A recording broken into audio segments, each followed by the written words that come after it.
मुल्तान की तारीख़ 5000 साल और इससे भी ज़्यादा जो है वो कदीमी है। तो यहाँ पर बहुत सारे लोग ऐसे हैं, बहुत से हुक्मरान आए जिन्होंने मुल्तान के ऊपर कब्ज़ा करने की कोशिश की, लड़ाइयाँ भी हुई, सब कुछ हुआ। तो ये मैं उसी किला के ऊपर मौजूद हूँ जहाँ पर ये सारी लड़ाइयाँ हुआ करती। तो उस वक्त यही होता कि जिसने किला के ऊपर कब्ज़ा कर लिया उसने पूरे शहर के ऊपर कब्ज़ा कर लिया।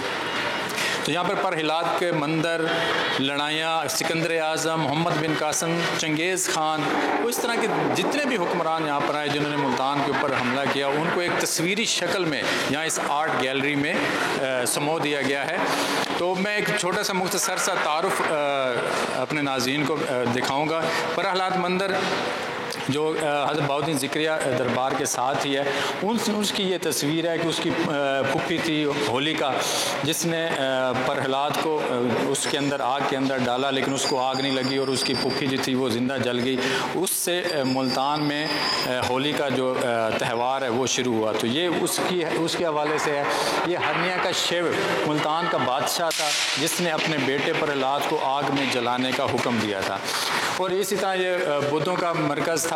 तो ये जो किले के ऊपर जो चढ़ाई की होती है, जंग की होती है, सिकंदर आज़म ने मुल्तान के ऊपर जब कब्ज़ा किया, यहाँ पर लड़ाई वगैरह की 320 AD के बाद, वहाँ ये लड़ाई के बाद सिकंदर आज़म जीत गया और उसने अपना गवर्नर यहाँ पर बनाया। ये सिकंदर आज़म जो मलूही सिपाही थे और उनका कब्ज़ा था मुल्तान के ऊपर, उनके साथ ये जंग करने के लिए यहाँ पर जंग उनसे कर रही थी। तो आप ये देख रहे होंगे कि इसको तीर लगा था मुल्तान में सिकंदर आज़म को। जब उसको तीर लगा तो उसके बाद वो मुल्तान से जब बाहर चला गया इस इलाज के लिए, तो वहाँ उसकी डेथ हो गई थी। सिकंदर आज़म तो हमने देख लिया, लेकिन उसके बाद मोहम्मद बिन कासिम तकरीबन 712 हिजरी में मोहम्मद बिन कासिम जो है यहाँ पर आया और उसने भी मुल्तान इसी किला कोना कासिम बाग के ऊपर अपना हमला किया और इसको फतह किया और अपना गवर्नर यहाँ पर भी लगा दिया।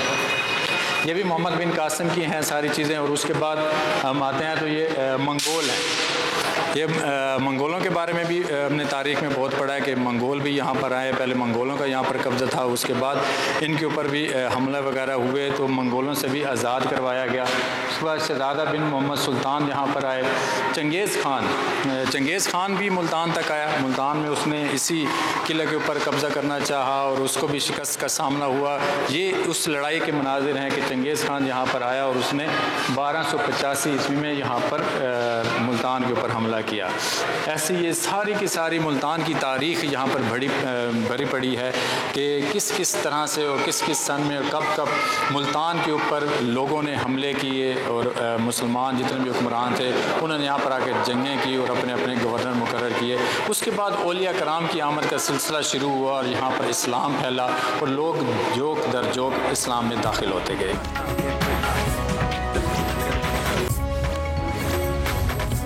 मैं इस वक्त मुल्तान घंटा घर पे मौजूद हूँ और मुल्तान घंटा घर की जो इमारत है ये भी तारीख़ी हवाले से बड़ी अहम इमारत है।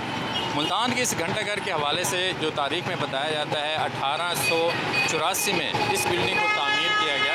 अंग्रेज़ दौर में ये बिल्डिंग तामीर हुई थी और यहाँ पर इस बिल्डिंग में जो काम किया जाता था, जो यहाँ का वाइसराय होता था या गवर्नर कह लें, वो गवर्नर यहाँ पे लोगों को अपनी पैगाम रसानी के लिए इस बिल्डिंग को इस्तेमाल करता था। और यहाँ पर मुकम्मल दफातर हुआ करते थे जहाँ पर इस पूरे पंजाब को यहाँ से मुल्तान से कंट्रोल किया जाता था।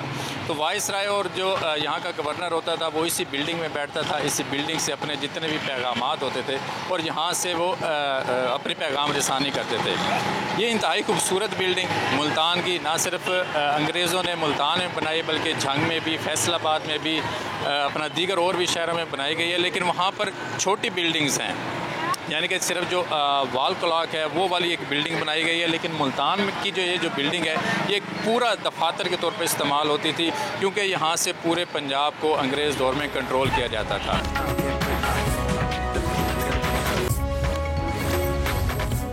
बिल्डिंग के अंदर हम आ गए हैं घंटा घर की। यहाँ पर जो नेम प्लेट भी लगी हुई है वो भी तकरीबन 1884 की लगी हुई है कि फरवरी 1884 में ये बनाई गई थी। यहाँ पर जो लोग हमें बताते हैं और जो तारीख़ में आता है कि ये सद्दोज़ई यहाँ के जो गवर्नर थे, मुसलमान गवर्नर, उनकी ये कोठी थी। बाद में रंजीत सिंह ने तकरीबन 9 दफ़ा इस पर कब्ज़ा करने की कोशिश की और 9वीं दफ़ा वो कामयाब हुआ।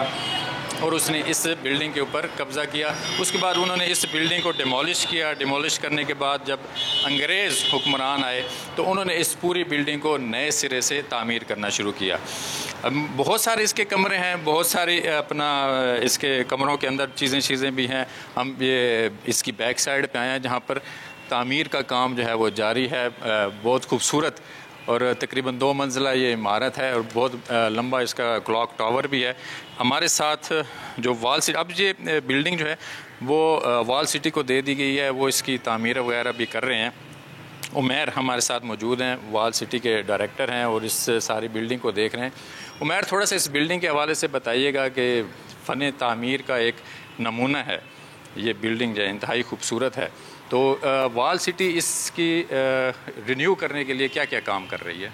जी, बहुत शुक्रिया। सबसे पहले तो वॉल सिटी के पास ये 2017 में जो हैंडओवर की गई थी, उसके बाद इसमें डिप्टी कमिश्नर नादिर चट्टा साहब ने अपना कैंप ऑफिस भी कायम किया था। तो उसके बाद से हम लोग इसकी तज़ीन और आराइश का प्लान कर रहे थे। 2022 में जो है wall city of Lahore authority के ताउन से जो है इसकी तज़ीन और आराइश का काम शुरू किया गया है, जो कि तकरीबन 2 साल का जो अरसा है वो इस पर गुजर चुका है, क्योंकि कंजर्वेशन का काम जो है एक टाइम टेकिंग काम होता है। तो इस पे काम जारी है। वॉल सिटी इसकी जो है तकरीबन मुकम्मल किस्म की जो है तज़ीन और आराइश करेगी और इसको आवाम के लिए खोला जाएगा, क्योंकि ये एक विरसा है, मुल्तान की शनाख्त है। ये मुल्तान में इससे बड़ा हेरिटेज अभी तक कोई मौजूद नहीं है। बिल्कुल, इससे बड़ा हेरिटेज भी नहीं है और इससे खूबसूरत भी कोई नहीं है। लेकिन थोड़ा सा मुझे ये बताएं कि अब जो मौजूदा इस्तेमाल करते हैं मिस्त्री, वो मिसाला वगैरह बनाते हैं, सीमेंट का इस्तेमाल ज़्यादातर होता है। तो इस पूरी बिल्डिंग में मुझे ये नहीं नज़र आ रहा कि सीमेंट का इस्तेमाल हो, तो कौन सा ऐसी चीज़ इस्तेमाल की जाती है सीमेंट की बजाय? देखिए, इसमें कंकर लाइम, कसूरी चूना और कंकर लाइम जो है हम लोग इसमें इस्तेमाल करते हैं। कसूरी मट्टी इसमें इस्तेमाल की जाती है। तो इसके अंदर सीमेंट का हमारा कोई ऐसा इसमें नहीं होता। जो पुराना मटेरियल कसूरी चूना है, इसको हम असल में कहते हैं पक्का कली। हम पक्का कली जो है इसके ऊपर करते हैं ताकि ये अपनी जो असल हालत है वो बरकरार रखे। आपने लाहौर के शाही किले में और पुरानी इमारतों पे देखा हुआ कि प्लस्तर जो है वो ये हम सीमेंटेड प्लस्तर नहीं करते हैं इसके ऊपर, इसको पक्का कली की जाती है इसके ऊपर। सही।